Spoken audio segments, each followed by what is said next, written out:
Dominant Protector. Credit to the author. 5491-5500. Ang mga pangalan po na nandito ay galing sa mga name generator. Kung meron man pagkakatulad sa mga pangalan ng tao o lugar at pangyayari, ito ay tunay na hindi sinasadya. Habang nagsasalita siya, palihim na tiningnan ni Carding ang espadang nyebe. Naisip niya sa sarili, ang walang gulugad na lalaking ito. Isa pa siyang peak nascent soul realm expert. Paano siya nakaluhod ng ganoon kadali? Mas malala pa siya kaysa sa akin. Mabuti na lang at hindi ako lumuhod. Lumingon si Terence kay Carding at ngumiti, sino ang nakikialam sa mga gawain ng pamilya Chu? Sa ngayon, malinaw na nakikialam siya sa sarili kong mga gawain. Pag-usapan muna natin ang panloob na kaibuturan ng aking alimango. Nay! Niden! Sana ay mabigyan ni Carding ang sarili ng ilang mahigpit na sampal. Paano niya ito nakalimutan? Noon pa man ay iniisip na kanya ang inner core. Masyado na siyang nagsinungaling kaya't kahit siya mismo ay naniwala rito. Kahit na napatunayan na ni Tudor na hindi kanya ang inner core, hindi pa rin nagbabago ang isip niya. Tutal, may dalawang bagong silang na Soul Realm Cultivator sa Great Circle at isa naman ay nasa early stage. Pakiramdam ni Carding ay kontrolado niya ang lahat. Paano niya hindi maiisip na sa kanya ang mga bagay na nasa kamay niya? Kung alam lang niya noon, malamang ginamit niya ang formula ng tableta bilang kapalit nito, at natural lang, hindi na mangyayari ang lahat ng ito pagkatapos noon. Nalulungay si Carding, pero hindi siya maabala ni Terence. Isa lamang dahilan ang kanyang panloob na kaibuturan, sino ba naman ang mag-aalangan dito? Iniabot niya ang espadang nasa kamay niya kay Wooking, at sinabing, hindi naman masama ang espadang ito. May dalawang salitang ay spirit dito. Ibibigay ko ito sa iyo. Salamat, Boss Terence. Isang pambihirang ngiti ang sumilay sa mukha ni Janfeng. Ang Ice Soul Sword ay isa sa tatlong sikat na espada ng sekta ng Snow Sword, at gayon din ang Shattered Ice Sword. Gayunpaman, ang Ice Soul Sword ay mas angkop para kay Wooking. O sige, Boss Terence, ang Icebreaker Sword na ito ay bagay na bagay sa Icebreaker Body ni Linlin. Gusto mo bang ibalik ko ito para sa kanya, o gusto mo bang ibigay sa kanya sa susunod? Dahil sa Ice Soul Sword, natural na walang silbi ang durog na Ice Sword. Pinag-isipan ito ng mabuti ni Wooking at agad na naisip ang durog na Ice Physique ni Linlin. Kung tutusin, sa paningin ni Wooking, si Linlin ay hindi lamang babae ni Terence, kundi isa rin sa mga tao ng Snow Sword Sect. Kung angkop ito para kay Linlin, ibibigay ko na lang sa kanya. Hindi ko alam kung kailan ko siya mahahanap. Walang pakialam na ikinumpas ni Terence ang kanyang kamay. Pagkatapos noon, humarap si Terence kay Carding, "Hoy, anong ibig mong sabihin?" Hinanda ni Carding ang sarili at sinabing, "Oo, sa iyo ang inner core. Maaari kang makialam. Pero hindi si Wooking ang may-ari ng inner core, di ba? Hindi siya dapat makialam sa mga gawain ng ating Angkan Chu, di ba?" Sumulyap si Wooking kina Baldemar at Janfeng na nakahiga at nakaluhod sa lupa, at malamig na sinabi, "Galing ako sa sekta ng Snow Sword." Ang ibig niyang sabihin ay sina Baldemar at Janfeng ay parehong mula sa sekta ng Snow Sword. Dahil nakialam sila, bilang mga miyembro ng sekta ng Snow Sword, kinailangan nilang makialam hanggang sa huli. Ako. Natigilan si Carding. Alam niyang kahit hindi masyadong nagsasalita si Wooking, hindi naman siya dapat paglaruan kapag nagsasalita. Sa madaling salita, ang tinutukoy niya ay ang mga taong katulad ni Wooking. Bamantong hininga ng marahan si Matias. Ano man ang mangyari, kaarawan niya ngayon. Teritoryo ito ng Angkan ng Chu. Kasuklam-suklam kay Carding ang pagpilit sa kanya na magbitiw sa pwesto. Gayunpaman, ang kahihiyan kay Carding ay katumbas ng pagsampal sa mukha ng Angkan ng Chu. Sa makatuwid, bilang dating pinuno ng Angkan, ang tanging magagawa niya ay ang linisin ang kalat. Mga kababayan, kaarawan ngayon ng matandang ito. Bihira lang sa ating mga kagalang-galang na panauhin ang magpakita ng paghanga sa akin, kaya bakit hindi muna tayo maupo at ituloy ang handaan sa kaarawan? Magalang na yumuko si Matias kina Terence at saka inanyayahan ang mga tao sa labas ng bulwagan. Tungkol naman sa gulo sa bulwagan na dulot ng maikling labanan, hindi ito pinansin ni Matias. Agad na magalang na sinabi ng mga tao sa labas ng bulwagan, hindi. Puno na kami. Aalis na kami. Kahit hindi siya masyadong kumain ng pagkain, sulit naman ang presyo matapos mapanood ang kahangahangang panloob na labanan ng pamilya, ang drama ng pagkawasak ng palasyo, at ang magulong labanan ng mga nascent soul stage masters.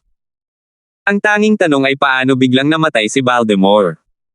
Halata na malapit nang matalo si Wookiee, ngunit bigla na lamang nagkaroon ng nakakagulat na pagbabago. Maliban kay Jianfeng, walang ibang naroon ang nakakakita sa nangyayari.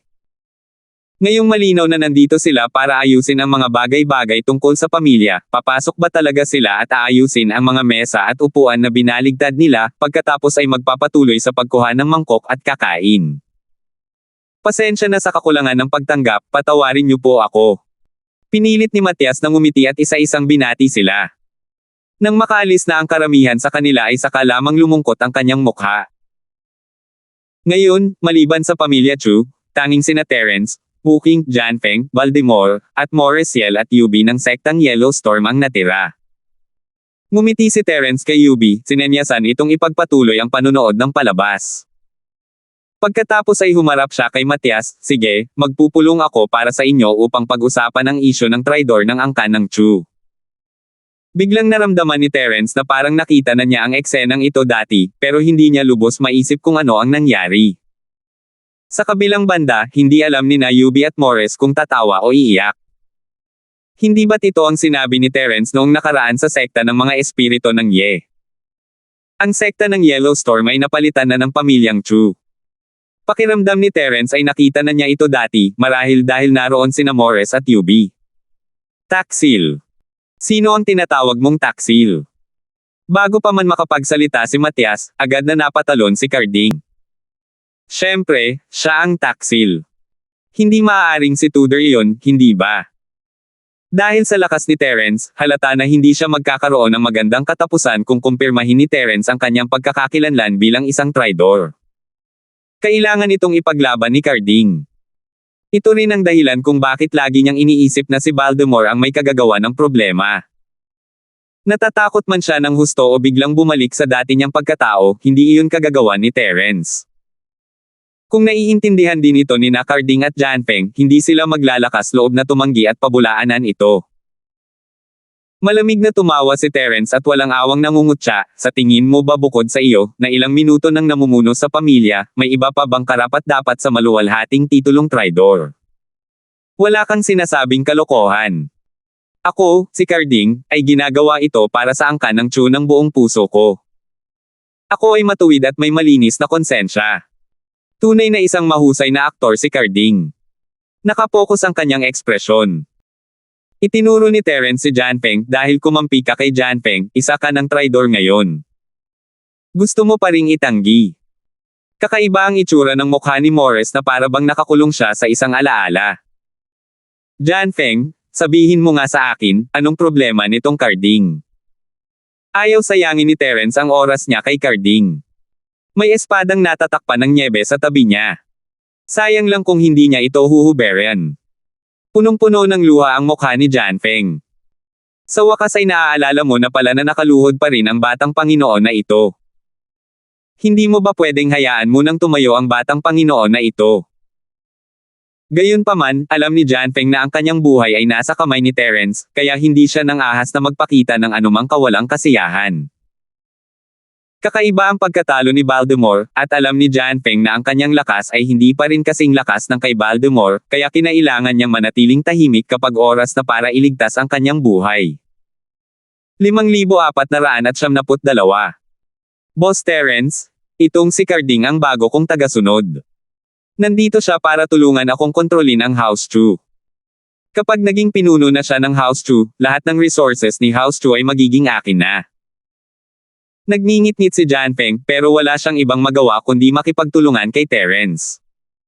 Hindi niya masabi ng malakas ang pangalang Central, at tila walang balak si Terence na ilantad siya. Dahil dito, lubos na nasiyahan si Jianfeng. Ano pa ang sasabihin mo, Carding? Nagkibit balikat si Terence. O hindi mo ba kikilalanin si Jianfeng bilang iyong amo? Namula ang mukha ni Carding. Gaano man siya katuso at kakapal ng balat, hindi niya tinangkang pabulaanan ang mga salita ni Jianfeng. Gayunpaman, isinusumpa na ni Carding si Jianfeng sa kanyang puso. Isinusumpa rin niya ang lahat ng babaeng miyembro ng pamilya ni Jianfeng. Malinaw na ngayon. Si Carding ang traidor ng angkan ng Chu. May laban ka ba? Nagkibit balikat si Terence habang nakatingin kay Matias. Walang masabi si Matias. Si Carding ang nagpilit sa kanya na magbitiw sa kanyang pwesto. Gayunpaman, anak pa rin niya si Carding. Bukod dito, isa na siyang bagong silang na halimaw na anak ng isang kaluluwa. Kapag kasama niya, sapat na ito para umangat ang angkan ng Chu. Walang pakialam si Terence sa iniisip ni Matias. Hinailan niya si Tudor palayo. Mula ngayon, ang posisyon ni Carding bilang pinuno ng pamilya ay aalisin na. Matandang Chu, dahil isa ka ng kataas-taasang nakatatanda, hindi mo na kailangang magtrabaho ng husto. Hayaan mong si Tudor ang maging batang pinuno ng pamilya at asikasuhin ang lahat ng gawain ng pinuno ng pamilya. Dahil sa lakas ni Tudor, hindi pa rin nakumbinsi ng pinuno ng angkan ang masa. Hindi mahalaga ang mga salita ng batang pinuno ng angkan. Sa anumang kaso, ang kapangyarihan ay nasa kamay ni Tudor. Hindi mahalaga ang mga titulo at iba pa. Nang makita ni Carding na nasayang ang mga taon ng kanyang pagpaplano at pagsusumikap, agad siyang sumigaw sa tuwa, hindi ako sang-ayon. Hindi maaaring maging batang pinuno ng angkan si Tudor. Kahit hindi ako maging pinuno ng pamilya, nariyan pa rin si Edward. Hayaan mong pakasalan ni Edward si Yubi ng sekta ng Leaf Spirit at maging batang Panginoon. Bago pa man siya matapos magsalita, bumagsak na rin si Carding sa langit at humiga katabi ni Baltimore. Sino pa ba ang hindi sasang-ayon? Malamig na tumingin si Terence sa mga tao ng bahay Chu, at maging si Matias ay hindi napigil ang manginig. Sa oras na ito, kung hindi pa rin nila makita na kagagawan ni Terence ang pagkamatay ni Baltimore, mabuti pang mamatay na lang sila. Ang tanong lang ay, hindi man lang gumalaw si Terence. Paano niya hinarap ang isang peak at isang early stage na Ascent Soul? Ang takot ay nagmula sa hindi alam. Dahil walang nakakaalam kung ano ang kaya ni Terence kaya mas lalo nila itong iginalang. Walang nangahas na magsalita kahit pamayabang na tanong ni Terence. Lihim na natuwa si Jianfeng sa kanyang puso, lahat ng ito ay dahil sa kanyang mabilis na reaksyon. Kung hindi, tiyak na siya lang ang nakahiga sa lupa. Si Terence, ang batang ito, ay hindi isang taong maaari niyang pakialaman. Maaari lamang siyang magplano laban sa kanya ng palihim, hindi niya ito maaaring harapin ng direkta. Senior Linford. Masyado akong mahina. Sa katahimikan ng karamihan, tanging si Tudor lamang ang nauutal na nagsabi, bakit hindi mo hayaang ang lolo ko ang maging pinuno? Senior Linford, pakibawi naman ang bagong silang na Soul Stage Inner Core ng Sea Crab. Tungkol naman sa pill recipe ng pamilya Chu, ibibigay ni Junior ang lahat kay Senior Linford. Nang marinig ang mga salita ni Tudor, biglang gumaan ang loob ni Matias. Ano man ang mangyari, apo niya si Tudor. Taos puso man o hindi ang mga salita ni Tudor, aalalahanin ito ni Matias sa kanyang puso. Napakatapat na bata. Sumulyap si Terence kay Tudor nang walang pakialam at hindi ito pinansin. Nagpatuloy siya sa pagsasalita sa mga tao ng bahay ni Chu, si Tudor ang magiging batang Panginoon ng angkan ng Chu at mamamahala sa mga gawain ng angkan ng Chu. Sino ang utol? Hindi ito isang tanong. Isa itong positibong pahayag na nagtulak sa angkan ng Chu na gumawa agad ng desisyon. Kung tungkol sa kung paano gagawa ng desisyon, si Carding, na nakahiga sa lupa, ay malinaw na walang kasabwat. Tiningnan ni Yubi si Terence, na nakatayo sa gitna ng bulwagan ng tamad, ngunit nagpapakita ng hindi maikakailang lakas. Pakiramdam niya ay mas namumukod tangi pa si Terence kaysa dati. Sang-ayon ako. Napakagaling ng desisyon ni Boss Terence. Nakakagulat na ang unang taong tumalon palabas ay si Jianfeng. Hinala ni Matias na masyadong matagal lumuhad ang lalaking ito, kaya sinamantala niya ang pagkakataong tumalon at gumalaw. Anong kinalaman mo? Tinaas ni Terence ang isang kilay, naiinip. Siyempre, responsibilidad ko yan. Paano ako hindi makakasama mo sa napakahalagang sandali na yan, Boss Terence? Hinimas ni Jianfeng ang kanyang mga kamay at tumawa ng may pambabola. Mahirap paniwalaan na handa niyang isugal ang lahat. Hoy, hindi ba ninyo narinig ang utos ni Boss Terence? Ang iyong Master Tudor ay isang angkop na kandidato. Maaari kayang may opinyon pa rin ang iyong Chu clan. Lumingon si Jianfeng. Ang kanyang mapang akit ng ngiti ay nawala ng walang bakas at napalitan ng isang nakakatakot na tingin. Inilabas din niya ang kanyang pick na bagong silang na Soul Realm Chi. Pumapayag ang matandang Panginoon na ito. Bumantong hininga si Matias at tumango bilang pagsang-ayon. Pagkatapos, sumang-ayon din si Marcelo, ang unang nakatatanda. Nang sumang-ayon ang dalawang malalaking tao sa pamilyang Chu, naayos na ang usapin. Sa katunayan, hindi napilitan si Matias ng pressure ni Janfeng, ngunit naramdaman niya na hindi naman masama ang pagiging batang Panginoon ni Tudor. Mabuti na lang at may suporta si Terence kay Tudor. Hindi pa kasama ang lakas ni Terence, malaking tulong na rin ang paaralang Chindia na nasa likod niya. Lumingon si Janfeng at ngumiti, "Boss Terence, alam mo ba, malaking araw ngayon ni Young Master Chu, nakakahiya naman kung iiwan mo ang dalawang patay dito. Ako muna ang bahala sa kanila, saka ko na lang babatiin si Young Master Chu." Hindi na hinintay ang sagot ni Terence, binuhat ni Janfeng si Baltimore mula sa lupa at binigyan si Edward ng banayad na tingin, sinabihan itong bilasan at buhatin ang bangkay ng kanyang ama. Natatakot na si Edward sa sunod-sunod na pangyayari. Hindi niya alam kung paano magre-react. Nang makita niya ang tingin sa mga mata ni Janfeng, sa una ay nalito siya at hindi niya alam ang ibig sabihin nito. Bigla siyang nakaramdam ng kakaibang akala at natuto mula kay Janfeng. Yumuko siya at binuhat si Carding, tumalikod at naglakad palabas. Alam na alam ni Terence ang iniisip ni Janfeng pero hindi niya ito pinigilan. Hindi isang banta si Janfeng, mas madali para sa kanya na harapin si Central sa hinaharap. Kahit papaano kung nandoon si Janfeng, hindi na kailangang mag-alala si Terence na hindi makahanap ng mga palatandaan tungkol kay Central. "Boss Terence, kailangan ba natin silang habulin?" Mahinang tanong ni Woking. Kahit tila hinahayaan na ni Terence si Janfeng, hindi siya nagsalita, kaya kinailangan pa ring magtanong ni Woking. "Hayaan mo na siya." Umiling si Terence. 5,473. Napigilan ang kamay ni Terence na sumakmal ang kaluluwa ni Baltimore at Carding.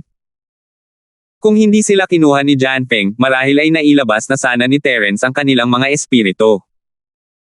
Ngunit ngayon, kahit nailabas ni Terence ang kanyang mga espiritu, wala silang gaanong silbi kung walang malapit na katawan. Sa kabilang banda, ang isang katawang walang espiritu ay mamamatay ng napakabilis. Iba ito sa orihinal na katawan ni Terence, ginamit niya ang pagpapakita ng kanyang espiritu, na ibang-iba sa paghawak dito ng sapilitan. Kung hindi, matagal nang patay ang katawan ni Terence sa Sky-class Island. Humarap siya sa mga tao ng angkan ng Chu at sinabing, "Dahil sumang-ayon kayong lahat na si Tudor ang maging batang pinuno ng angkan, ang lahat ng bagay tungkol sa angkan ng Chu ay siya na ang magpapasya sa hinaharap. Ayos lang ba iyon?" Siyempre, walang problema ang pamilya Chu dito, pero hindi nila ito pananggahasang sabihin ng malakas. Hindi nagpakita ng anumang madyugo o brutal na galaw si Terence, pero mas mataas ng isang antas ang pressure na ibinibigay niya. Sa puntong ito, walang ibang nagawa si Tudor kundi ang kunin ang titulo.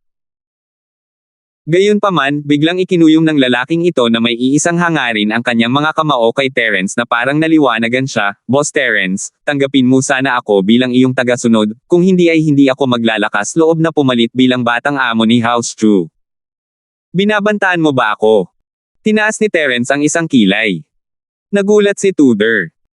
Agad niyang ikinumpas ang kanyang kamay at sinabing, "Paano nangyari iyon? Paano nagawa ng junior na ito na gawin iyon? Dahil pakiramdam ng senior na ang junior na ito ay lampas sa aking maabot, kalimutan mo na lang iyon. Kalimutan mo na yan, nakakainis makinig palagi sa mga senior mo, tatanggapin kitang tagasunod." Sabi ni Terence pagkatapos ng sandaling katahimikan. Marami ng tagasunod si Terence, at wala siyang pakialam kung magkaroon pa siya ng isa. Isa pa, hindi naman niya ayaw kay Tudor, naisip na niya itong tanggapin noon pa, at dahil si Tudor mismo ang nagmungkahi nito, sasabay na lang siya sa agos. Tuwang-tuwa si Tudor. Ikinuyom niya muli ang kanyang mga kamao at sinabing, "Salamat, Boss Terence." Tuwang-tuwa si Matias sa biglaang paglipat ni Tudor. Malinaw na naaayon ito sa interes ng bahay ni Chu na kilalanin ni Tudor si Terence bilang kanyang amo. Hindi naman ito maituturing na masama. Hindi mo na kailangang tawagin siyang Senior Bing, tawagin mo na lang siyang Bing Bro o Woking Bro. Turo ni Terence kay Woking. Nagmamadali at magalang na bumati si Tudor, kapatid na walang awa. Ang ganda ng mga mata mo. Walang ngiti sa labi ni Woking. Malamig lang niya itong sinabi, at pagkatapos ay hindi pinansin si Tudor. Lumingon si Terence kina Yubi at Tudor. Iyan ay si Yubi mula sa sekta ng espirito ng dahon. Naintindihan ito ni Tudor ng palihim at agad na lumapit upang salubungin ito ng may ngiti. Hipag, hindi ko alam ang tungkol sa sitwasyon mo noon. Ngayong alam ko na, kakanselahin na ang kasal sa pagitan ng pamilya Chu at ng sekta ng Leaf Spirit. Umaasa ako na ang pamilya Chu at ang sekta ng Leaf Spirit ay magiging magkakampi pa rin sa hinaharap. Kumurap si Yubi, namumula habang sumisilip kay Terence. Wala nang ibang kapatid ni Tudor maliban sa nakilala niya, di ba? Akala ni Terence ay medyo prangka ang bata, pero may talino naman siya. Mabuti na lang at alam niya ang gagawin. Gayunpaman, naintindihan ni Yubi, ngunit hindi ito naiintindihan ni Matias. Matagal na niyang pinaplano ang kasal sa pagitan ng angkan ng Chu at ng sekta ng mga espirito ng Ye upang makamit ang pag-angat ng angkan ng Chu. Paano niya hahayaang kanselahin ito ni Tudor ng ganoon na lang? Hindi. Hindi sumasang-ayon ang matandang ito. Tudor, anong kalokohan ang pinagsasabi mo? Pinuno ng sekta, Ye, huwag mo siyang pakinggan. Mahalaga ang kasal sa pagitan ng pamilya Chu at ng sekta ni Yellowstorm. Hindi maintindihan ni Matias na ang hipag ni Tudor ay kamag-anak ni Terence. Nagtataka siya kung saan nagmula ang kuya ni Tudor. Siya ba ang anak sa labas ng yumaong ama ni Tudor? Masasabing napakalawak ng imahinasyon ni Matias. Mabuti na lang at hindi alam ni Tudor ang iniisip niya. Kung hindi, kakailanganin talaga niyang pumunta sa puntod ng kanyang ama at yumuko para humingi ng tawad. Doon na sana nabaril ang matandang ito. Lolo, seryoso ako. Dapat nang kanselahin ang kasal sa pagitan ng pamilya Chu at ng sekta ng Leaf Spirit. Walang posibilidad na matuloy ito. Seryosong sabi ni Tudor. Kalokohan. Isa itong magandang pagkakataon para muling bumangon ang ating angkan ng Chu. Hindi papayagan ng matandang ito na sirain mo ang pagkakataong ito. Nag-aalab sa galit si Matias habang sinisigawan niya si Tudor. Lolo, ako na ang may huling desisyon sa mga bagay-bagay ng pamilya Chu ngayon. Sumulyap si Tudor kay Terence. Ayaw niyang kalabanin si Matias, pero kaya niya lang patuloy na maging matatag. Umiling si Matias at sinabing, kahit ano paman, hindi mapipigilan ang kasal. Kahit na may masamang balak ang pangalawang tiyuhin mo, siya pa rin ang bagong silang na kaluluwa ng aming pamilya Chu. Gayunpaman, namatay siya dahil sa iyo, at ngayon ay tumatanggi kang pakasalan ng sekta ng Yellowstorm. Gusto mo ba talagang sirain ang pamilya Chu at panoorin ang pagbagsak ng pamilya Chu? Tumawa ng mapait si Tudor. Yumuko siya at sinabi sa napakahing boses, Lolo, kung magpapatuloy ako sa pakikipag-alyansa sa kasal sa sekta ng mga espirito ng Ye, tunay kong papatayin ang pamilyang Chu. Hindi lang ang pamilyang Chu, kundi pati na rin ang sekta ng mga espirito ng Ye ay malamang na hindi makakataka sa kalamidad na ito. Agad na lumino ang isip ni Matias. Halata na ang kapatid ni Tudor ay hindi isang bastardo, kundi ang Terence na nakatayo sa gilid, nakatingin sa kanya ng may bahagyang ngiti. Habang iniisip kung paano partikular na itinuro ni Terence si Yubi mula sa Leaf Spirit Sect, isinumpa ni Matias ang sarili sa pagiging napakatanga. Isa itong napakalinaw na pahiwatig, at maging si Tudor, ang hanggal na batang ito, ay naunawaan ito. Paano siya naging nalilito? Matapos itong pag-isipan, agad na sinabi ni Matias kay Tudor sa seryosong tono, ikaw na bata, bakit hindi mo ako pakinggan? Kailangang bumuo ng alyansa ang pamilya Chu at ang sekta ni Yellowstorm sa pamamagitan ng kasal, ngunit tiyak na hindi ka sapat para sa isang henyo tulad ni Miss Doreen. Sa tingin ko, ang boss mo lang, si Senior Linford, ang pinakaangkop na kandidato. Natulala si Tudor. Tutal, isa naman siyang tapat na bata. Hindi niya maintindihan kung bakit napakakapal ng balat ni Matias. Pero lolo, hindi miyembro ng House Chu si Boss Terence. Kanina pa hinihintay ni Matias ang pangungusap na ito. Agad niyang sinabi ng may matuwid na mukha, bakit hindi siya miyembro ng ating angkan ng Chu? Dahil siya ang boss mo, natural lang na siya ang boss ng ating pamilya Chu. Hindi ba normal lang sa kanya na kumitawan sa ating pamilya Chu? Epektibo rin ba ito? Walang ekspresyong tumingin si Tudor kay Matias at humarap kay Terence, umaasang makakakuha ng mga pahiwatig mula kay Terence. Umubo si Terence at mahinang sinabi, hindi ako makikialam sa mga gawain ng iyong angkan Chu. Palihim siyang minamaliit ni Matias. Bakit hindi mo sinabing hindi ka makikialam sa mga gawain ng angkan ng Chu? Pero ngayon, lumabas siya para magpanggap. Pero dahil sinabi ito ni Terence, tanging dahilan lang ang nagamit ni Matias, dahil hindi kinatawan ni Senior Linford ang aming pamilya Chu, sayang naman. Matatapos na ang proposal ng kasal sa pagitan ng aming pamilya Chu at ng Leaf Spirit Sect.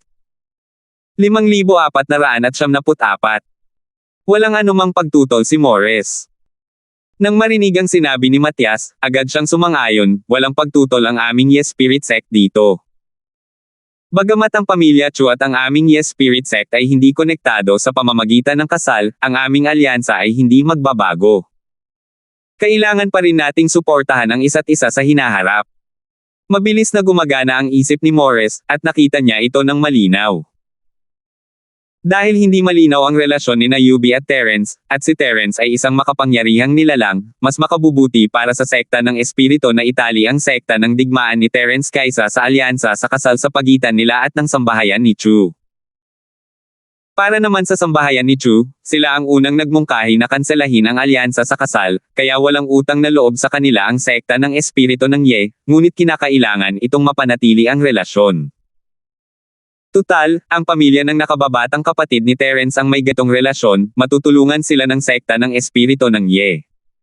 Ang angkan ng Chu ay babangon din sa kalaunan. Leader ng sekta, napakabuti mo talaga. Magkalapit tayo sa hinaharap. Tumawa ng malakas si Matias. Walang nakakaalam kung ganoon ba talaga siya kasaya sa puso. Nagkwentuhan sina Morris at Matias ng ilang sandali, at naging maayos ang kapaligiran. Gayunpaman, ayaw sumali nina Terence at Hooking, kaya't natigilan silang dalawa dahil sa alanganin. Matapos tapusin ang walang kabuluhang pag-uusap kay Matias, mahinang sinabi ni Morris na tanging si Yubi lamang ang nakarinig. Yubi, bakit hindi mo sinabi sa sekta na malapit ka kay Terence? Kung alam lang namin na may ganoong relasyon kayong dalawa, bakit pa kailangang hanapin ng sekta naming Yellowstorm ang pamilya Chu para sa isang alyansa sa kasal? Sa tulong ni Terence. Hindi, sa suporta ni Senior Linford, magiging madali lang para mabawi ng sekta namin ang dating luwalhati nito. Namula ang mukha ni Yubi, hindi, pinuno ng sekta. Kami ni Terence ay mga normal na magkaibigan lang dati. Para kaming magkapatid. Siguro mas malapit pa kaysa sa magkapatid, pero hindi ito ang iniisip mo. Tama na, medyo magulo talaga ang ulo mo, bata. Tiningnan ni Morris si Yubi ng may pagkainis na ekspresyon. Gayunpaman, hindi niya sinisi si Yubi. Sa halip nagsalita siya na parang isang magulang na sumisira sa kanyang anak, dapat mong samantalahin ang magandang relasyon ninyo ni Senior Linford. Hanggat matutulungan ka ni Senior Linford na maabot ang bagong yugto ng kaluluwa, mapapanatili mo ang posisyon ng aming sekta ng dahon ng espiritu. Hindi na kailangang pag-usapan ang iba pang mga pag-unlad sa hinaharap. Hindi sumagot si Yubi. Alam niya kung gaano kalakas si Terence, pero hindi niya alam na ganito pala ito kalakas. Kahit ang isang peak nascent Soul Realm Master ay hindi kayang tiisin ang kahit isang galaw mula sa kanya, at walang makakaalam kung ano ang nangyayari.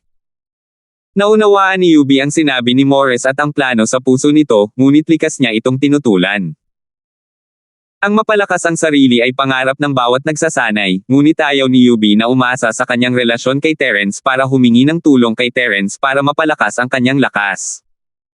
Dahil dito, naramdaman ni Yubi na ginagamit niya si Terence, at hindi siya komportable. Hindi alam ni Morris kung ano ang nasa isip ni Yubi. Patuloy siyang nagsalita sa boses na tanging silang dalawa lang ang nakakarinig. Yubi, dapat kang humanap ng pagkakataong sundan si Terence sa hinaharap.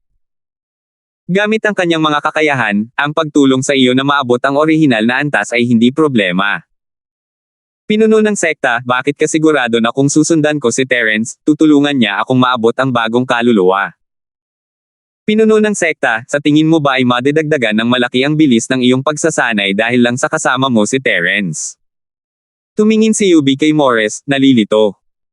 Tinulungan siya ni Terence na makalusot sa foundation stage patungo sa golden core stage, ngunit iyon ay dahil lamang sa mga elixir na nasa kanyang mga kamay. Mahalaga ang mga elixir, at hindi inisip ni Yubi na sapat na ang kakayahan ni Terence para makalusot sa bagong kaluluwang soul stage. Sinabi ni Morris nang may misteryosong ngiti, maaaring isipin din ng iba ang katulad mo at iniisip na mapapabilis nila ang kanilang cultivation kung mananatili sila kay Senior Linford. Gayunpaman, sigurado akong may makalangit na paraan si Senior Linford para mabilis na mapabuti ang lakas ng iba. Pagkatapos ng nangyari noong nakaraan, nagtanong ako. Ano ang natuklasan mo? Terence. Hindi masyadong nagulat si Yubi. Tutal, si Terence ay nagdulot ng malaking kaguluhan sa sekta ng mga espiritu ng Yen noong nakaraang pagkakataon, at hindi na nakakapagtaka na pumunta at mag-imbestiga si Morris. Hindi ito maituturing na pag-iimbestiga ko kay Senior Linford. Naguguluhang sumulyap si Morris kay Terence. Hindi niya alam kung ano ang mangyayari kung marinig ni Terence na nagtatanong siya tungkol sa kanya sa likuran niya. Mabuti na lang at kinakausap ni Terence ang mga Cho at tila hindi niya sila napansin. Naisip ni Morris na dapat niyang panatilihing mahina ang kanyang boses para hindi makuha ang atensyon ni Terence. Sa totoo lang, nagtanong ako tungkol sa Snowsword Sect at may nakita akong kakaiba. Lumingon si Morris at nagpatuloy sa pagpapaliwanag sa mahinang boses, noong nakaraan, gustong makuha ni Janfeng ang ating Leaf Spirit Sect, kaya nag-imbestiga ako sa Snowsword Sect at nalaman kong biglang may 3 bagong silang na Soul Old Monsters ang Snowsword Sect. Ang pinakakakaiba ay si Janfeng. Tumango si Yubi. Alam na alam niya ang dating lakas ni Janfeng. Tutal, isa siya sa mga taong pumunta sa secular na mundo para magsanay kasama niya. Sa loob lamang ng ilang buwan, mula sa pagiging isang disipulo na may potensyal sa pundasyon, naging isang dalubhasa sa soul realm na nasa pinakamataas na antas. Ang bilis na ito, ayon sa secular na mundo, ay parang pagsakay sa rocket para bumangon. Ang pagtawag sa kanya na kakaiba ay isang magaan na parusa.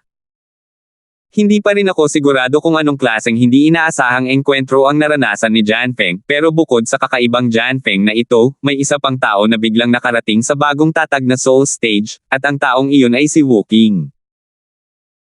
Sa puntong ito, hindi napigilan ni Morris na sumulyap kay Wooking, ang kanyang mga mata ay puno ng inggit, selos, at puot. Bagamat kilala si Wooking bilang isang henyo noon pa man, isa lamang siyang henyo noong mga unang yugto ng Golden Core Realm. Mayroon pa ring malaking agwat sa pagitan niya at ni Morris. Gayunpaman, si Wooking ay naging isang master na ngayon sa tugatog ng unang yugto ng Nascent Soul Realm. Siya ay direktang naging isang pag-iral na dapat hanggan ni Morris. Ang mundo ay talagang hindi mahuhulaan. Huwag na nating pag-usapan si Janfeng, pero sigurado akong ang pag-unlad ni Wooking ay may kinalaman kay Senior Terence. Kung hindi, gaano man kagaling si Wooking, gaano man kahanga ang kanyang bilis ng cultivation, nasa kalagitnaan pa lang siya ng Golden Core Realm. Kaya ko sinabi na kung susundan mo si Terence, mabilis mong mararating ang orihinal na antas.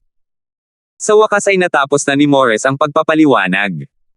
Kung maaari lang, mas gugustuhin niyang sundan mismo si Terence kapalit ng pagkakataong maabot ang Nascent Soul. 5,475. Sa kasamaang palad, malinaw na hindi gusto ni Terence si Morris, maliban na lang kung isa talaga itong magandang babae. At malinaw na masyadong matanda na ito para maging tagasunod.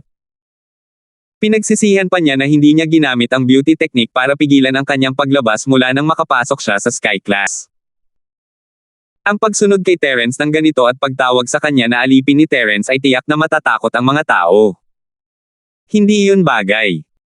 Sa kabilang banda, halos tapos na si Terence sa pagpapaliwanag kay Tudor. Hindi niya binawi ang laman loob ng alimango at ibinigay ito kay Tudor, sinabihan itong ayusin muna ang mga bagay-bagay sa pamilya Chu. Hindi ito matanggihan ni Tudor at kinuha ang ubod.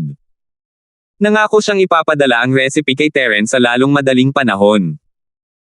Kailangan ito para tapusin ang kasunduan o bilang tanda ng paggalang sa kanyang amo bilang isang tagasunod. Tumango si Terence at naglakad patungo kay Yubi. Mahina ang usapan ni Morris at Yubi, ngunit dahil sa essence spirit body ni Terence, kaya niyang bantayan ang buong bahay gamit ang kanyang spirit sense kung gugustuhin niya. Kahit hindi sila pakinggan ni Terence, naririnig niya ang bawat sinasabi nila. Yubi, hayaan mo silang humawak ng mga bagay-bagay dito. May mga bagay akong pag-uusapan sa iyo. Nahihiya si Terence na tumingin kay Yubi. Kung tutuusin, hindi naman ganoon kaalata ang kanilang relasyon noon. Hindi inakala ni Yubi na bigla na lang siyang hahanapin ni Terence. Namula ang mukha niya at bumilis ang tibok ng puso niya. Bahagya niyang iniyuko ang ulo at inisip kung ano ang dapat niyang gawin.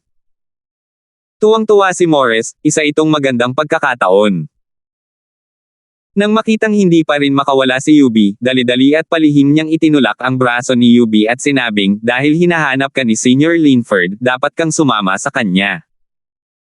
Masyadong magulo ang lugar na ito at hindi magandang lugar para mag-usap.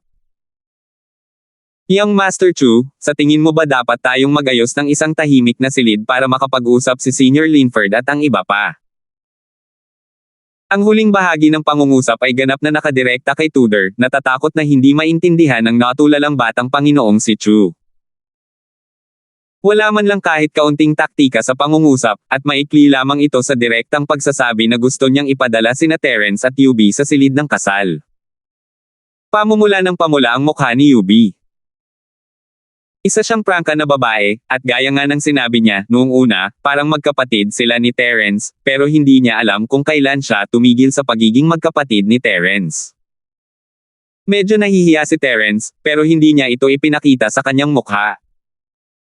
Nanatili siyang kalmado, salamat sa iyong pag-aalala, pinuno ng sektaye. Hindi mo kailangang abalahin ang daan ng langit. Ang mga bagay dito ay kailangang asikasuhin niya. Aalis muna kami ni Yubi. Hindi, sige lang, Senior Linford. Mag-usap kayo ng matagal. Tuwang-tuwa si Morris nang makitang magalang si Terence. Naisip niya na napakatalino ng desisyon niya. Tila may pag-asa pang muling bumangon ang sekta ng Yellowstorm. Hindi na nagsalita pa si Terence at tinawag si Yubi palabas ng bulwagan. Hindi kalayuan sa bulwagan ay isang silid-aralan na ginagamit para sa pagtanggap ng mga bisita. Hindi pa nakapunta roon si Terence noon, ngunit nakita na niya ang lugar na ito gamit ang kanyang banal na pandama. Pumasok ang dalawa sa silid-aralan at lubos na nasiyahan sa tahimik at eleganteng mga dekorasyon. Hindi kinausap ni Yubi si Terence at naupo sa tabi ng mesa. Nagpasiklab siya ng apoy at nagsimulang magpakulo ng tubig, naghanda ng tsaa para kay Terence. Hindi tumayo si Terence ng formal at tahimik na umupo sa tapat ni Yubi, hinahangaan ang eleganteng galaw nito. Maya-maya, hinugasan ni Yubi ang tsaa at gumawa ng tasa para kay Terence, at inilagay ito sa harap niya. Kumalat ang mahinang amoy ng tsaa na nagpasigla kay Terence. Hindi niya inakalang makakasabay niya si Yubi sa seremonya ng tsaa. Nang kunin ni Terence ang tasa ng tsaa at humigop, pinulot ni Yubi ang kanyang damit at naglakad sa gilid. Naupo siya sa harap ng sitara at bahagyang itinaas ang kanyang mga braso, sumasayaw ang kanyang mga daliri. Ang tunog ng sitara ay parang mga perlas na nahuhulog sa isang plato ng jade, o isang malinaw na bukal sa isang liblib na lambak, na tahimik na dumadaloy sa silid-aralan. Hindi sila umimik, pero alam ni Terence na ganito ang paraan ni Yubi sa pagpapahayag ng kanyang nararamdaman. Sa kasamaang palad, wala masyadong kaalaman si Terence sa larangang ito. Isa itong napakagandang bagay na gawin para kay Terence. Habang nakikinig sa malinaw na musika, iniisip ni Terence kung paano niya mapapalaki ang lakas ni Yubi. Si Yubi ay nasa tugatog pa lamang ng maagang Golden Core stage. Para maabot ang Nascent Soul stage, kakailanganin niya ng kahit 5 hanggang 6 na Golden Core at isang Nascent Soul Golden Core. Hindi problema ang Nascent Soul Golden Core, marami pa ring magagaling na Golden Core si Terence, pero halos naubos na niya ang lahat ng kanyang Golden Core at Golden Core. Marami nang gininto ang core si Terence noon, ngunit ang antas ng lakas ng sinaunang mundo ng martial arts ay masyadong mababa, at mabilis na nauubos ang mga gininto ang core. Hindi masyadong mahalaga kay Terence ang mga tabletang ito, kaya medyo mahirap itaas ang lakas ni Yubi ng sabay-sabay. Sa Sky Class Island, hindi na gaanong kapaki-pakinabang kay Terence ang mga gininto ang core. Sa pinakamarami, makakagawa lang siya ng ilan para ibenta, kaya nasa kanya na ang lahat ng kanyang stock. Kung gusto pa niyang gumawa ng iba, mayroon siyang mga karagdagang halamang gamot, ngunit hindi pa available ang mga pangunahing sangkap. Sa lakas ni Yubi, sisubog at mamamatay siya kung direktang iinuman niya ang gininto ang tableta.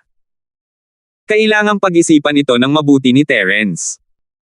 Nakakagaan at nakaka-relax ang musika ni Yubi, ngunit ang isip ni Terence ay nakatuon sa pag-level up kay Yubi, kaya hindi niya lubos na na-appreciate ang asensya nito. Kung walang sapat na golden course, hindi mabilis na mapapaangat ni Terence ang level ni Yubi. Hindi lang si Yubi, kundi labis ding nag-alala si Terence matapos makita ang lakas nina Janpeng at Baldemore. Sa maikling panahon, kaya na nilang gumawa ng maramihang mga eksperto mula sa Great Circle ng bagong Soul Stage. Kahit na si Janpeng, na sapilitang na-promote sa Great Circle ng bagong Soul Stage, ay mas mahina kaysa sa mga ordinaryong eksperto ng Great Circle ng bagong Soul Stage, hindi pa rin ito sapat para labanan ang dami ng mga eksperto. Malinaw na nararamdaman ni Terence ang pressure mula sa napakabilis na pag-unlad ng Central. Ang pagtulong kay Yubi na mapalakas ang kanyang lakas ay ang unang hakbang pa lamang. Kailangan pa rin niyang magsanay ng sapat na mga masters upang labanan ang lumalaking Central.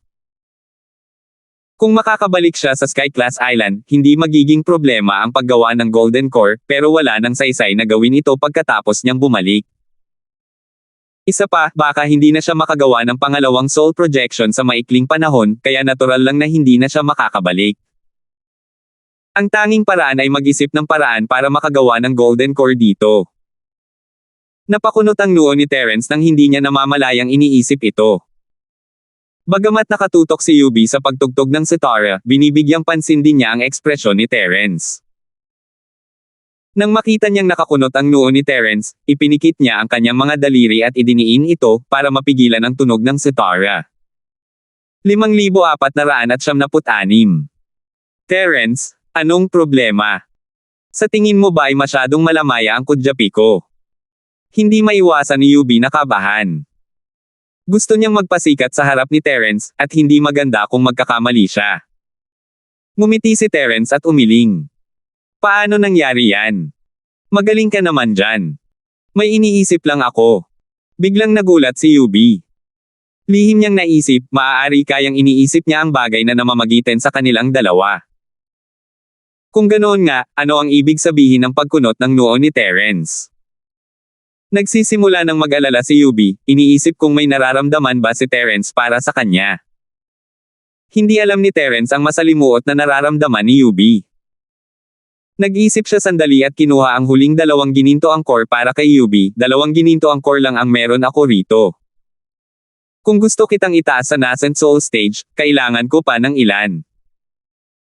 Pero hindi bale, pwede mo munang gamitin ang 2 ito para mapabuti ang lakas mo. Mag-iisip ako ng paraan sa hinaharap. Kaya iniisip mo na tulungan akong palakasin ang aking lakas. Napuno ng tamis ang puso ni Yubi habang tinatanggap niya ang 2 gininto angkor, hindi na nag-abalang maging magalang kay Terence. Hindi ito ang unang pagkakataon na tinulungan ni Terence si Yubi na mag-level up, at naramdaman ni Yubi na kung magiging masyadong magalang siya kay Terence, mas lalo lang lalayo ang loob nila sa isa't isa. Ito. Napakaganda. Maaari ka nang magsimula ngayon. Paprotektahan kita. Hindi pa natapos ni Terence ang sasabihin niya nang mapansin niyang nakainom na si Yubi ng isang gintong tableta at nakaupo nang nakakross ang mga paa para magsimulang magsanay. Ngumiti si Terence at umiling, hindi na nagsalita pa. Umupo rin siya sa mesa, pinoprotektahan si Yubi habang pinoproseso niya ang Spirit Sense Fruit na kinain niya lang. Nakakain na si Terence ng 2 Spirit Fruit nitong mga nakaraang araw, kaya lubos niyang nauunawaan ang mga katangiang panggamot ng mga ito. Sa pangkalahatan, ayos lang kahit hindi pinino ang spirit fruit pagkatapos itong kainin, dahil ang banayad nitong katangiang panggamot ay maaaring dahan-daang magbigay ng sustansya sa espirito sa loob ng mahabang panahon, na nagpapahintulot sa espirito na unti-unting tumaas ang antas. Siyempre, kung pinoproseso niya ng mag-isa ang spirit sense fruit pagkatapos itong kainin, mas mabilis na mangyayari ang epekto. Alam ito ni Terence, kaya naman kumain siya ng spirit sense fruit sa harap ng lahat. Para kay Terence, ang isang spirit tumor ay isa ring time bomb. Gayunpaman, pagkatapos kainin ang spirit fruit, hindi agad natanggal ang tumor. Sa pamamagitan lamang ng pagpino ng isang spirit fruit maaaring tuluyang matanggal ang tumor. Hindi malayo ang dalawa sa isa't isa at pareho silang nasa estado ng cultivation, ngunit si Terence ay matamang nakatingin pa rin sa sitwasyon ni UB habang pinoproseso niya ang spirit sense fruit. Mabuti na lang at maayos ang pag-level up ni UB. Tutal, ang ginintoang core ni Terence ay may pinakamataas na kalidad, at sinumang may disenteng talento ay natural na mag-level up, hindi pa kasama ang isang henyo tulad ni UB. Matapos makarating sa intermediate gold core stage, hindi tumigil si UB sa kanyang cultivation. Hindi man lang siya nag-abalang patatagin ang kanyang lakas. Sa halip, direkta niyang kinuha ang pangalawang golden core at sumugod sa tuktok ng intermediate gold core stage ng sabay-sabay.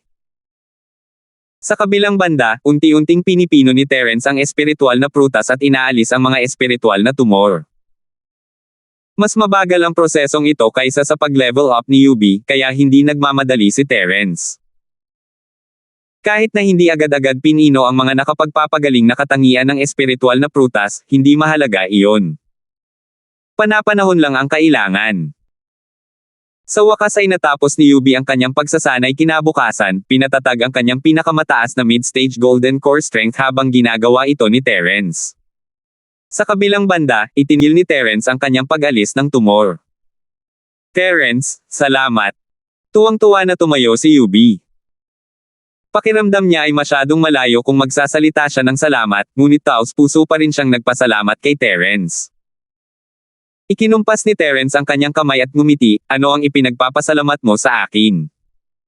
2 tableta lang naman yan. Nagawa mong malampasan ito ng maayos, karamihan ay dahil sa iyong pambihirang talento. Kung ibang tao lang yan, kahit na may mga tableta pa, hindi nila kayang malampasan ang isang antas sa loob ng wala pang 10 araw. Hindi. Namula si UB habang bumubulong. Mas masaya pa sa kanya ang papuri ni Terence kaysa sa pag-angat niya ng 2 antas. Hindi interesado si Terence sa paksang ito. Nasa labas na ng silid-aralan si Tudor, ngunit hindi niya inistorbo si Terence. Tahimik siyang naghintay sa pinto, halatang alam niyang malalaman ni Terence kung lilito siya sa pinto. Kung gusto niya, papapasukin siya ni Terence. Hindi pa tapos ang pagsasanay ni UB noon, kaya pinahintay siya ni Terence sa labas. Ngayong maayos na ang lahat, natural lang na kinailangan niyang papasukin si Tudor para makausap. Tudor, pwede ka nang pumasok. Sabi ni Terence habang nakaupo sa isang upuan sa tabi ng mesa. Agad na itinulak ni Tudor ang pinto at pumasok nang marinig ang tawag ni Terence. Magalang siyang bumati, Boss Terence, hipag ni Doreen, handa na ang almusal. Dadalhin mo ba ito rito o pupunta sa restaurant? Kumaway si Terence, punta tayo sa restaurant mamaya. Hindi kailangang mag-abala. Nandito ka para ihatid ang recipe, di ba? Opo, Boss Terence. Narito ang ilan sa mga recipe na aming nakalap, pati na rin ang manual ng alkemiya ni Oliver. Naisip ko na baka interesado si Boss Terence rito, kaya dinala ko ito. Kumuha si Tudor ng isang tumpok ng papel na parchment at iniabot ito kay Terence. May isang maliit na libro rito, dapat itong manual ng alkemiya ni Oliver. Tiningnan muna ni Terence ang mga recipe. Bukod sa Recover Peel, mayroon ding mga recipe para sa Foundation Golden Peel, at Nascent Soul Golden Peel, pero iyon lang. Walang anumang recipe para sa Thunder Mystical Peel. Malamang ay wala ring anumang recipe para sa Thunder Mystical Peel sa buong sinaunang martial world. Kung hindi, wala sanang mga practitioner sa Profound Realm. Kung tungkol naman sa Foundation, Golden Core, at Nascent Soul Golden Core, maliban sa core, ang iba pang mga karagdagang sangkap ay ibang-iba sa recipe ng Sky Class Island. Nagliwanag ang mga mata ni Terence habang pinag-aaralan niya ito ay isang bagong paraan ng pagsasama-sama ng mga sangkap, isang bagay na hindi niya naisip noon. Siyempre, hindi kailanman inakala ni Terence na ang mga core ay maaaring gamitin sa paggawa ng mga ginintoang core, kaya hindi niya naisip na itugma ang mga sangkap sa mga core. Magkaiba ang mga sangkap para sa recipe, ngunit ang imbak na sangkap ni Terence ay medyo sagana na ngayon. Hindi na niya kailangang mag-alala tungkol sa mga karagdagang sangkap na ito, ang tanging kailangan na lang niyang gawin ay ang hulihin ang mga gininto ang halimaw sa dagat. Nakita ni Tudor at Yubi ang focus ni Terence sa recipe at hindi nila ito inistorbo. Ibinuhos ni Yubi ang lahat ng tsaa mula kagabi at nagpakulo ng bagong apoy para pakuluan ang tubig pagkatapos linisin ang tea set. Handa na siyang magtimpla ng tsaa para sa mga bisita na parang siya ang hostess, ngunit hindi niya alam na si Tudor, ang panauhin, ang tunay na may-ari. 5,477. Itinabi ni Terence ang recipe at binuksan ang manual ni Oliver. Kumunat agad ang noo niya pagkatapos basahin. Pinapaliit ang apoy ng Pildores gamit ang banal na sentido. Paano nangyari ito ng ganito? Maging ito man ay ang karaniwang mundo o ang Sky-class island, hindi pa naririnig ni Terence na may gumagamit ng kanilang espiritual na sentido upang bumuo ng apoy ng pagpipino. Sa buong panahong ito, ginagamit niya ang kanyang chi upang bumuo ng apoy ng pagpipino, ngunit ito ay ibang-iba na ang kwento. Boss, may problema ba? Matagal nang pinagtutuunan ng pansin ni Tudor si Terence. Nakita niya ang pagkunot ng noo ni Terence at naisip niyang may mali sa manual ni Oliver. Wala lang, ikinumpas ni Terence ang kanyang kamay, medyo naiiba lang ang mga nabanggit sa manual na ito sa mga nakita ko na dati, kaya medyo nalilito ako. Napakamot ng ulo si Tudor at napahiya, sa ganitong sitwasyon, hindi talaga kita matutulungan, boss. Wala talaga akong alam tungkol sa alchemy. Alam ko. Napailing si Terence, natatawa. Hindi niya inaasahan na tutulungan siya nito kung alam niyang hindi ito marunong gumawa ng mga elixir. Hindi lang talaga maintindihan ni Terence kung ano ang pagkakaiba ng paggamit ng kamalayan upang mabuo ang apoy ng pagpipino at ang paggamit ng chi upang mabuo ito. Kung mayroon mang paraan ng manual para gawin ito, hindi siya mag-aatubiling subukan ito at ikumpara sa apoy ng pagpipino ng chi. Sayang at wala ang manual ng paraan, binanggit lang ito ng maikli. Biglang pumalakpak si Tudor at sinabing, Boss Terence, pagkatapos makuha ng lolo ko ang puso ng alimango kagabi, agad niyang tinawagan ang refiner, naghahandang gawing gininto ang puso. Alam kong hindi kalayuan ang refiner sa bahay ni Chu, kung mabilis siyang dumating, baka nandito na siya. Oh! Ang bilis ng galaw ng lolo mo, nakahanap na siya ng alchemist na kayang pinuhin ang golden core ng nascent soul stage. Kailangang malaman ng isa na ang isang alchemist na kayang pinuhin ang golden pill ng nascent soul ay kahit papaano ay nasa ika-6 na baitang. Kahit sa Tianjie Island, hindi ka basta-basta makakahanap ng isa kahit saan. Inimbitahan talaga sila ng pamilyang Chu na ito sa isang gabi, mukhang maganda naman ang kanilang mga koneksyon. Boss Terence, bakit hindi natin siya puntahan at tingnan? Kung nandito ang refiner, pwede natin siyang tanungin kung mayroon tayong mga katanungan, o pwede nating tingnan kung paano siya gumagawa ng mga elixir, baka masagot nito ang mga tanong mo, boss. Nasa sabik na mungkahi ni Tudor. Tuwang-tuwa siya na may maitutulong siya kay Terence. Kung hindi, madarama niyang malaki ang utang na loob niya kay Terence. Labis na naantig si Terence, magandang mungkahi ito. Kung mapapanood niya lang ang isang high-level refiner mula sa sinaunang mundo ng martial arts na gumagawa ng mga elixir agad-agad, makabubuti ito para sa parehong pagpapalakas ng refinement fire gamit ang kanyang spirit sense at pagkontrol dito. Dahil ganoon nga, Tara at sabay-sabay nating tingnan. Tumayo si Terence at nagtanong, kapag pinino ng alchemist na ito ang mga table tasks, maaari ba nating hayaang direktang manood ang mga tao? Noong gumagawa si Terence ng mga elixir, hindi niya hahayaang makita siya ng kahit sino maliban na lang kung ito ay isang taong pinagkakatiwalaan niya o malapit sa kanya. Tutal, ang isang automatikong pagan ng pagpipino ay isang aparatong parang Diyos, at hindi ito maaaring ilantad sa harap ng mga tao. Kung ilalagay ang kanilang mga sarili sa sitwasyon ng ibang tao, maaaring hindi hayaan ng ibang mga alchemist na panoorin sila ng mga taong walang kaugnayan sa kanila habang pinipino nila ang mga tableta. Kung hindi sila mag-iingat at magkamali, na humantong sa tuluyang pagkabigo ng pagpino ng tableta, sino ang mananagot dito? Nagatubili si Tudor sa tanong ni Terence, hindi ako sigurado. Akala ko ayos lang, pero pagkatapos ng sinabi mo, sa tingin ko ay hindi ganoon kadali. Pero hindi mahalaga, kahit hindi natin mapanood ang pagpipino, kahit papaano ay makapagtanong tayo tungkol dito. Maliit na bagay lang ito, sigurado akong bibigyan nila ng mukha ang ating angkan ng Chu. Tama ka, Terena. Nagkibit-balikat si Terence at akmang susundan si Tudor para makita ang taga-Pino, ngunit nagbago ang isip niya nang makita niyang nakapagtimpla si Yubi ng tsaa. Hindi naman ganoon kaapura ang bagay na ito. Tudor, halina't tikman mo ang tsaang inihanda ni Yubi. Hindi talaga ito ordinaryong tsaa. Ngumiti si Yubi, batang Panginoon Chu, huwag mong pakinggan ang kalokohan ni Terence. Imbento ko lang yan. Hindi angkop uminom ng ganitong tsaa sa umaga, pero lahat tayo ay practitioner. Hindi mo kailangang mag-alala tungkol dyan. Hipag, masyado kang magalang. Tawagin mo na lang akong Tudor. Huwag mo akong tawaging Young Master Chu. Nakakainis pakinggan. Natatawang sabi ni Tudor habang nagsasalita. Kinuha niya ang tasa sa harap niya, hinaypan ang mainit na singaw, at nilagok ito ng sabay-sabay. Pagkatapos, malakas niyang pinuri, masarap ang tsaa. Ang sarap talaga ng tsaa. Ang husay magluto ni Hipag ay talagang kahanga-hanga. Bahagyang namula ang magandang mukha ni Yubi. Gayunpaman, hindi niya pinabulaanan ang paraan ng pagtawag sa kanya ni Tudor bilang Hipag. Hindi lamang sanay na si Yubi sa ganoong tawag, kundi nasisiyahan din siya rito.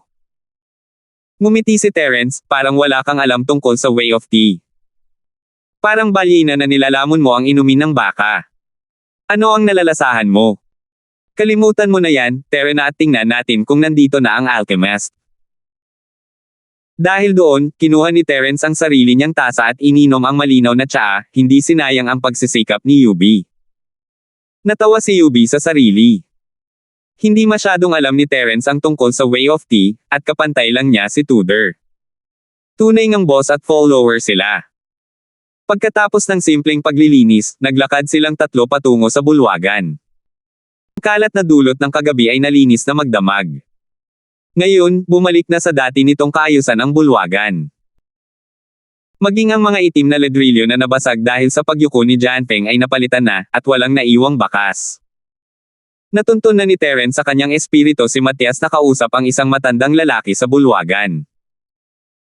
Nakaupo ang matandang lalaki sa upuang pangkaraniwan, at halata na mataas ang kanyang katayuan. Siya marahil ang alchemist na kinuha ni Matias. Hindi nakakaiba para sa isang refiner na magkaroon ng ganitong uri ng katayuan. Ganito ang Sky Class Island.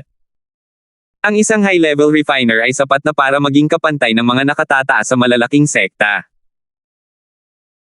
Kakapasok lang ng tatlo sa bulwagan, at bago pa man sila maipakilala ni Tudor kay Terence, ngumiti si Matias at sinabing, Master Chen, maaari ba natin itong pag-usapan pa? Maaaring gumamit ang ating angkan ng Chu ng ibang bagay para ipagpalit ito. Maaaring hindi naman ito kinakailangang mga gamot, hindi ba? Punong-puno ng pagmamalaki si Master Chen. Inangat niya ang kanyang ulo at sinabi kay Matias, walang dapat pag-usapan, ito ang mga kondisyon para sa alchemy. Kung makakagawa ako ng 2 o higit pang mga tableta, bibigyan kita ng 1 tableta. Kung isa lang, akin lang ito. Bukod dito, hindi na ibabalik ang mga bayarin sa pagpino ng material at tableta. 5,478. Puno ng pait ang mukha ni Matias, ngunit alam niyang si Master Chen ay isang lalaking tumutupad sa kanyang salita. Kahit gaano pa siya magmakaawa, hindi niya babaguhin ang kanyang isip. Nagulat si Terence, hindi niya inakalang ganito pala ka-overpriced ang lalaking Chen na ito sa mga kondisyon niya. Siya ang magbabayad ng mga sangkap at gastos, at kung wala man lang siyang makuhang kahit 1 tableta, ibibigay niya ito sa matandang ito. Hindi ba't paggawa lang ito ng damit pangkasal para sa matandang ito? Bagamat hindi naman mali para sa isang alchemist na tumanggap ng bayad para sa kanilang serbisyo, pareho rin ang mga patakaran ng Sky Class Island, ginagarantiyahan ng isla na kung ang 1 tableta ay matatapos, ang kliyente ang unang makakatanggap nito. Tutal, ang kliyente ang nangolekta ng mga materyales, at gumastos din sila ng malaki para dito, kung ang alchemist ay makakakumpleto lamang ng 1 tableta, wala na silang dahilan para mangolekta pa ng higit. Sa oras na ito, ang puso ni Matias ay nasa isang problema rin. Sa buong sinaunang Jiangho, hindi lamang si Matandang Chen ang alchemist na maaaring magpino ng mga ginintoang tableta sa yugto ng nascent soul. Ngunit ito lamang ang maaaring imbitahan ni Matias. Kaya, bukod sa kanya, wala na talaga siyang ibang mahahanap na magpino ng mga ginintoang tableta sa yugto ng nascent soul. Gayunpaman, masyadong malupit ang kondisyon ni Matandang Chen. Dapat malaman ng isa na ang tagumpay ni Matandang Chen ay hindi kailanman lumampas sa 30%. Sa ganitong mababang tagumpay, imposibleng garantyahan ang 2 tableta. Dahil 30% ang success rate niya, kailangan niyang sumugal ng malaki para makagawa ng tableta. Ngayon, sa wakas ay nagawa na rin niyang gumawa ng tableta, at kailangan niya itong ibigay kay Matandang si Chen. Kahit anong isipin ni Matias, pakiramdam niya ay mawawala pa rin ang lahat ng kanyang pera. Matias, anong iniisip mo? Bilisan mo at sagutin mo ito, Panginoon. Napuno ng pagkainip ang mukha ni Matandang Chen. Hindi niya man lang inisip na si Matias, isang bagong silang na halimaw na kaluluwa, ay nasa kanyang mga mata. Gayunpaman, hindi ito nakakagulat. Ang angkan ng Chu ay orihinal na isang maliit na angkan. Si Matias ang pinakamahinang bagong cultivator ng Soul Realm sa maagang yugto ng bagong panganak na Soul Realm. Si Matandang Chen ay isang alchemist ng sekta ng 5 elemento sa sinaunang Jiangho. Ang katayuan ng dalawa ay masasabing langit at lupa ang pagitan. Sa harap ng Matandang Chen, si Matias ay talagang walang gaanong kumpiyansa. Dahil dito, matapos siyang pilitin, si Matias ay napangiti na lamang at nagsabi, Master Chen, medyo mahirap ang kondisyong ito. Maaari mo ba akong bigyan ng kaunting oras para mag-isip? Pag-isipan mo. Galit na galit si Matandang Chen. Ano ang dapat isaalang-alang? Mayroon kayang mas makapangyarihang alchemist kaysa sa akin? Umiling si Matias. Hindi. Iilan lang ang mga tao sa sinaunang mundo ng pakikipaglaban na kasing lakas mo, Master Chen, lalo na iyong mga mas makapangyarihan kaysa sa iyo. Nang marinig ito, bahagyang gumaan ang ekspresyon ng Matandang si Chen. Malamig siyang sumagot at sinabing, kung ganoon nga, ano pa ang dapat mong isaalang-alang? Bukod sa akin, sino pa ang makakagawa ng mga tableta para sa mga materyales na ito? Naisip ni Matias, kahit walang makakapino nito, ang mga bagay na ito ay pagmamayari pa rin ng ating angkan ng Chu. Kung ibebenta natin ang mga ito, makakakuha tayo ng maraming espiritual na jade. Ngunit kung hahayaan ka naming pinoy ng mga tableta, gamit ang iyong antas, mahihirapan kang bumuo ng kahit isang tableta. Kung makakabuo ka ng isang tableta, ibibigay namin ito sa iyo. Masasayang ang mga gamit ng ating angkan ng Chu. Hindi, kahit itapon mo pa ito, kahit papaano ay may maririnig kang tunog. Hiniling ko sa iyo na pinoy ang mga tableta, ngunit wala ka man lang maririnig na tunog. Gayunpaman, tanging sa puso lamang ang nasabi ni Matias. Hindi siya nang ahas na magsalita ng malakas. Naroon ang katayuan ni Matandang Chen, at hindi niya talaga kayang masaktan ito. Hindi naglakas loob na magsalita si Matias, ngunit si Tudor ay isang tapat na tao. Agad siyang lumapit at ikinuyom ang kanyang mga kamao, Master Chen, nang may buong paggalang, alam ng lahat sa mundo ng martial arts ang tungkol sa iyong rate ng tagumpay. Ito ay 30% lamang. Kung susundin natin ang iyong mga tuntunin, mawawala ang lahat sa pamilya Chu. Sa huli, wala tayong makukuha. Kaya, sa palagay mo ba ay maaari nating ipagpalit ang isang tableta sa iba pa? Kasing itim ng tubig ang mukha ni Matandang Chen. Ngumisi siya, saan ka nang galing, binata? May karapatan ka bang magsalita dito? Hindi mo ba nakikita na kinakausap ko ang mga nakatatanda sa pamilya mo? Bakit ka sumisingit? Buong pagmamalaking sinabi ni Tudor, ako ang batang Panginoon ng pamilyang Chu. Ako na ang namamahala sa mga gawain ng pamilyang Chu ngayon. Ganun din sa elixir refinement. Master Chen, sa tingin mo ba ay may karapatan akong magsalita? Sa ilalim ng normal na mga pangyayari, dapat man lang tawagin ni Tudor ang kanyang sarili bilang isang nakababata, ngunit siya ay tagasunod na ni Terence ngayon. Kung tatawagin niya ang kanyang sarili bilang isang nakababata sa harap ni Matandang Chen, para na rin niyang ginagawa si Terence na kanyang kapantay o kahit nakababata pa. Hindi ito katanggap-tanggap kay Tudor na itinuring si Terence bilang isang Diyos. Wala akong pakialam kung ikaw ang batang Panginoon o ang matandang Panginoon, galit na sabi ni matandang Chen. Sa totoo lang, sino sa tingin mo ang pamilya Chu mo? Paano mo ako nagawang pagsalitaan ng ganito? Master Chen, kumalma ka naman. Pag-usapan natin ito. Mabilis na ngumiti si Matias na may paghingi ng tawad. Kung dati pa man, tiyak na pagagalitin niya si Tudor, pero hindi niya iyon nagawa ngayon. Hindi ba niya nakita si Terence na nakatayo sa tabi ni Tudor? Sa pinakamarami, hindi niya magagawang magpino ng mga tableta kung masasaktan niya ang matandang Chen, pero kung masasaktan niya si Terence, tiyak na mamamatay siya. Madali lang. Paano niya nasabi? Ganito ba ang ugali ng angkan mong Cho kapag hinihiling mo sa akin na magpino ng mga table tasks? Sa tingin mo ba talaga ay maaaring apihin ng kahit sinong Tom, Dick o Harry ang ating sekta ng 5 elemento? Hindi man lang nagplano si matandang Chen na makipagnegosasyon. Sa kanyang palagay, binibigyan na niya ng mukha ang isang grassroots clan tulad ng angkan ng Chu sa pamamagitan ng pagbaba ng kanyang katayuan para magpino ng mga table tasks para sa kanila. Hindi lang nila alam kung paano magpasalamat, kundi nakipagtawaran pa sila. Hindi ako maglakas loob. Master Chen, masyado kang seryoso. Malapit nang magpawis ng malamig ang noo ni Matias. Kung alam lang niya ito ng mas maaga, hindi na sana niya nilinis ang tableta. Iiwan ko na ang mga salita ko ngayon. Kailangan mong ayusin ang problema, gusto mo man o hindi. Kung hindi, kung sakaling kumalat ang balita, saan ko ilalagay ang mukha ko? Kumislap ang naniningkit na mga mata ni matandang Chen na may kasamang malamig na liwanag, dahilan para manginig ang katawan ni Matias. Gayunpaman, ang mga sumunod niyang sinabi ay nagpalamig sa buong katawan ni Matias, kung hindi ka sasang-ayon, ang angkan ng Chu ay ilalagay sa blacklist ng ating sekta ng 5 elemento. Parehong natulala sina Matias at Tudor sa kanyang mga sinabi. Ano ang ibig sabihin ng mapasama sa blacklist ng 5-element sect? Maaaring hindi alam ni Terence, ngunit alam nila na sa sinaunang mundo ng pakikipaglaban, hindi marami ang makakalusot matapos makasakit sa 5-element sect. Kahit na mayroon, hindi iyon isang taong tulad ni House Chu, na hindi man lang bahagi ng 10 maliliit na sekta. Ha! Hindi ko inaasahan na makakarinig ako ng ganitong biro ngayong umaga. Nakakatawa talaga.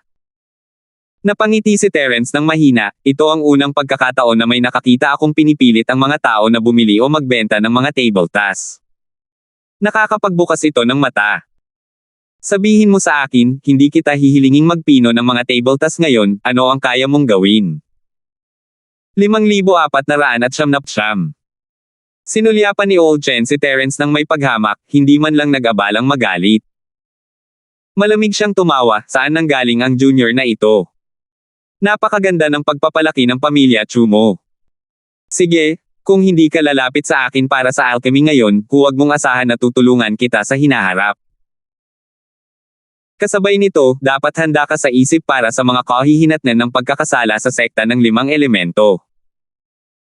Kung kasing galing mo lang manakot ng mga tao, hindi naman sa hindi kita kayang bigyan ng table task, mapanghamak na sabi ni Terence.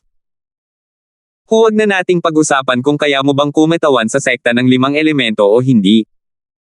Sa husay mo sa alchemy, wala talagang maipagmamalaki. Pagpino lang ng tableta, alam ko rin yan. Ganon ba kagaling yan? Kalokohan. Muntik nang mapatalon si Old Chen. Ipinagmamalaki niya ang kanyang pagkakakilanlan bilang isang refiner, ngunit minamaliit siya ni Terence. Paano siyang hindi magagalit? Ignorante mong bata, sa tingin mo ba talaga ay ganoon kadali ang mga refining pills? Agad niyang sigaw. At sinabi mo ring marunong ka rin ng alchemy. Ngayon lang ako nakarinig ng katulad mo sa mga alchemist. Hindi ka maaaring maging ganoon ka hindi maaasahan kahit na nagsasalita ka ng mayabang, di ba? Nagkibit balikat si Terence, malalaman natin kung kasinungalingan ito o hindi kapag sinubukan natin. Kung hindi ka maniwala, pipinasan ko ang gamot. Ano sa tingin mo ang dapat kong gawin? Imposible. Walang malay na sagot ni matandang Chen. Sabihin mo lang sa akin kung ano ang gagawin. Ayaw mag-aksaya ng oras ni Terence habang nagpapatuloy ito. Sige. Sabi ni Old Chen nang may mabangis na ekspresyon. Tingnan natin kung anong mga panlilinlang ang nasa isip mo. Hanggat kaya mong pinuhin ito, pupunuin ko ito ng libre para sa iyong Chu clan. Tiningnan ni Terence si matandang Chen na parang tanga. Tanga ka ba? Ginawa ko na yan, kaya bakit ko pa kakailanganing gawin mo yan ng libre? Sa tingin mo ba ay mahalaga sa akin ang katamtaman mong kakayahan sa pagpino ng mga gamot? Muntik nang samuka ng dugo ang matandang si Chen. Bukod noong una siyang nag-aral ng alchemy, ito ang unang pagkakataon na may tumawag sa kanya na pasang may 3 paa sa alchemy. Kahit ano paman, siya pa rin ang nangungunang alchemist sa maliit na Jiangho noong sinaunang panahon. Talagang hindi ito matiis. Napakabuli naman ng junior na ito. Ano sa tingin mo ang dapat nating gawin? Hindi ako naniniwala na hindi ko ito magagawa ngayon. Hindi makapaniwala si matandang Chen na magtatagumpay si Terence sa pagpino ng tableta at hiniling kay Terence na gumawa ng desisyon. Kung ganoon, mahinang sabi ni Terence, kung kaya ko, pwede ka nang tumigil sa paggawa ng mga elixir mula ngayon. Sige. Halos mabaliw na sa galit si matandang Chen. Pumayag siya ng walang pag-aalinlangan at saka nagtanong, kung hindi mo ito maaayos, ano ang masasabi mo? Anong gusto mong sabihin? Mapangasar na tiningnan ni Terence si matandang Chen. Sa ganitong uri ng pastahan, inaapi lang ito ni Terence. Bago pa man magsimula ang pastahan, nakatakda ng matalo si matandang Chen. Kahit ano pa ang sabihin niya, hindi tumutol si Terence. Simple lang. Kapag nabigo ka, hihingi ng tawad sa akin ang angkan mong Chu. Kasabay nito, babayaran mo ako ng 10 beses na halaga ng espiritual na jade bilang kabayaran. Nasa iyo ba ito? Kung meron ka, makikipaglaro ako sa iyo. Pinilit ni matandang Chen na kumalma at sinabi, iniisip na nasa kanyang mga kamay na ang tagumpay. Nabigla si Matias. Para makagawa ng elixir na ito, kinailangan magbayad ng Chu clan ng karagdagang 500 spiritual jade kay matandang si Chen. Ngayon, humihingi siya ng 10 beses na halaga. Aabot iyon sa 5,000 spiritual jade. Para sa Chu clan, malaking halaga ito. Imposibleng makuha nila ito ngayon. Gayunpaman, hindi talaga inaasahan ni Matias na makakagawa si Terence ng mga elixir. Kung tutuusin, malakas ang lakas ni Terence, ngunit walang tiyak na koneksyon sa pagitan ng lakas at alchemy. Ayaw talagang makialam ni Matias. Malamig na tumawa si Old Chen sa sarili, nakita niya ang lahat ng ekspresyon sa mukha ni Matias, at halatang hindi kayang bayaran ito ng House Chu. Sigurado siyang matatalo si Terence, ngunit masaya pa rin siyang may kalamangan sa ganitong panahon. Kumusta? Mayroon ka bang 5,000 spiritual jade? Kung mayroon ka niyan, kunin mo at tingnan mo. Kung hindi, wala akong oras para makipag-usap sa iyo ng walang katuturan. Ilasan mo at ibigay mo sa akin ang mga materyales at gantimpala. Natuwa si matandang Chen sa kanyang sarili at naramdaman niyang mabilis talaga siyang mag-isip. Laking gulat niya nang mahinahong sumagot si Terence, 5,000 espiritual na jade lang yan, ano yan? Sandali lang. Dahil doon, tumalikod si Terence at lumabas ng bulwagan. Ang 5,000 spirit jade ay hindi kayang ilagay sa isang maliit na bag, at hindi ito basta-basta kayang ilabas ni Terence mula sa espasyo ng jade. Kailangan niyang maghanap ng lugar na mapagtataguan. Maya-maya, bumalik si Terence na may dalang isang malaking supot ng mga espiritual na jade at inihagis ito sa harap ni matandang Chen. Kung interesado ka, bilangin mo ito at tingnan kung sapat na. Puro pagbabago-bago ng espiritual na enerhiya ang lumabas mula sa pagbukas ng bag. Halata na maganda ang kalidad ng mga espiritual na jade sa loob. Nang makita ni matandang Chen ang bag ng mga espiritual na jade, siya ay lubos na natulala. Maging sina Matias at Tudor ay natigilan. Nagulat na lang ang matandang si Chen na kayang patayin ng angka ng Chu ang 5,000 spiritual jade ng ganoon kadali, habang sina Matias at Tudor naman ay nagulat kung saan nanggaling ang 5,000 spiritual jade. Walang dalang malalaking bagahe si Terence, hindi basta-basta may lalagay sa bulsa niya ang 5,000 spiritual jade. Hindi kaya bulag ang buong Chu clan. Matanda, nandito na ang mga espiritual na jade. Kung hindi mo sila bibilangan, ituturing ko itong isang tahimik na kasunduan. Natural lang na hindi interesado si Terence na ipaliwanag kung saan nagmula ang espiritu Jade. Tiningnan niya si matandang Chen nang walang pakialam. Gulat na gulat pa rin si matandang Chen, at hindi niya namamalayang sumang-ayon siya. Pagkatapos, tumugon siya, mabuti. Tatanggapin ko ang 5,000 spiritual jade nang nakangiti. Dahil gusto mong subukan, sige. Gayunpaman, ang mga materyales na ito ay pagmamay-ari ng iyong Chu clan, kaya wala akong pakialam kung mabaigaw ka. Hindi naman masama para kay matandang Chen na magkaroon ng 5,000 spiritual jade sa kanyang account. Tutal, ang gininto ang tableta ng bagong silang na kaluluwa ay hindi ganoon kadaling gawin. Kahit na magtagumpay ito, hindi niya magagarantiya ang kalidad. Marahil ang isang tableta at pagkain nito ay maaaring hindi makatulong sa cultivator ng bagong silang na soul stage na direktang sumulong. Tumawa si Terence, para lang tingnan mo ang mga spiritual jade na ito. Sa tingin mo ba talaga ay kaya mo silang kunin? Tumigil ka na, dahil pumayag ka na, sisimulan ko na ang alchemy. Kung interesado ka, bakit hindi ka rin magpino ng tableta dito, para hindi ka matalo sa postahan at hindi ka na muling makapagpino ng tableta? Ngumisi si matandang Chen ng may paghamak. Walang alam na bata, dahil binigyan mo ako ng napakaraming espiritual na jade, bibigyan kita ng isang magandang paalala. Ang alchemy ay hindi isang bagay na maaaring paglaruan ng kahit sino. Aminin mo ang pagkatalo sa lalong madaling panahon, kung hindi ay masasaktan ka sa huli. Angkop na angkop sa iyo ang mga salitang ito. Hindi na inabala ni Terence si matandang Chen pagkatapos ng panukso.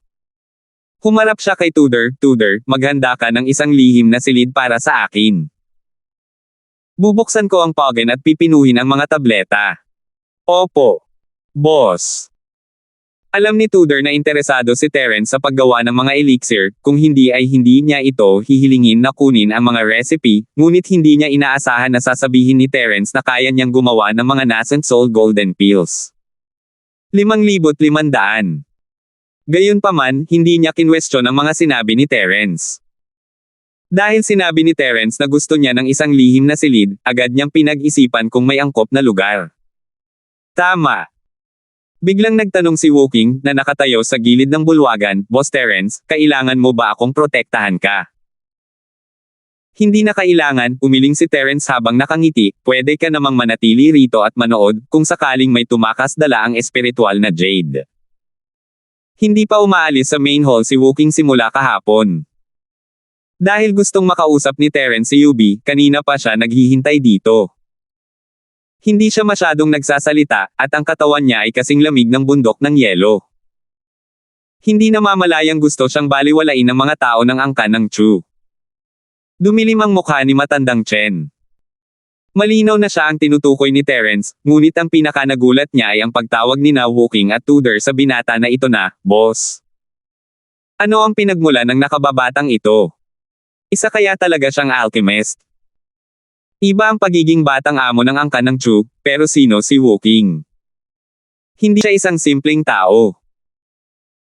3 bagong silang na halimaw mula sa Soul Realm ang lumitaw sa Snow Sword Sect, at dahil sa pinagmula ng 5 Element Sect, natural lang na alam nila ito.